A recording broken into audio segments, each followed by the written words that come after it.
اللہ الرحمن الرحیم۔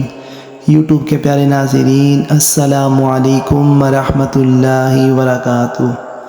دنیا کی محبت اور مال و زر کی ہوس انسان کو اندھا اور انجام سے بے خبر کر دیتی ہے۔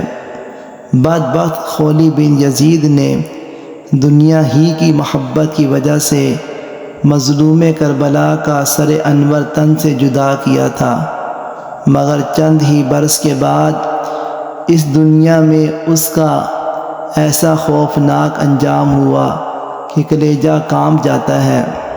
چنانچہ چند ہی برس کے بعد مختار ثقفی نے قاتلان امام حسین کے خلاف جو انتقامی کارروائی کی، اس ضمن میں صدر الافاضل حضرت علامہ مولانا سید محمد نعیم الدین مراد آبادی علیہ رحمۃ اللہ الہادی فرماتے ہیں، مختار نے ایک حکم دیا کہ کربلا میں جو شخص لشکر یزید کے سپہ سالار عمر بن سعد کا شریک تھا، وہ جہاں پایا جائے مار ڈالا جائے۔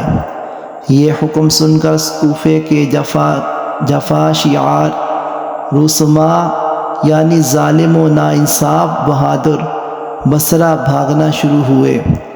مختار کے لشکر نے ان کا تعاقب یعنی پیچھا کیا، جس کو جہاں پایا ختم کر دیا، لاشیں جلا ڈالیں، گھر لوٹ لیے۔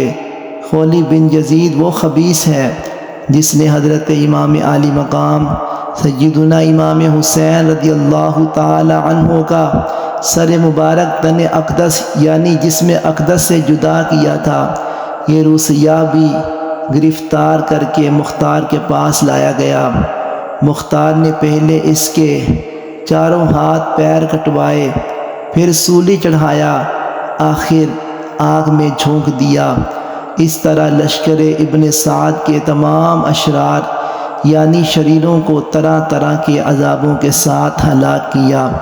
6000 کوفی جو حضرت امام عالی مقام رضی اللہ تعالی عنہ کے قتل میں شریک تھے، ان کو مختار نے طرح طرح کے عذابوں کے ساتھ ہلاک کر دیا۔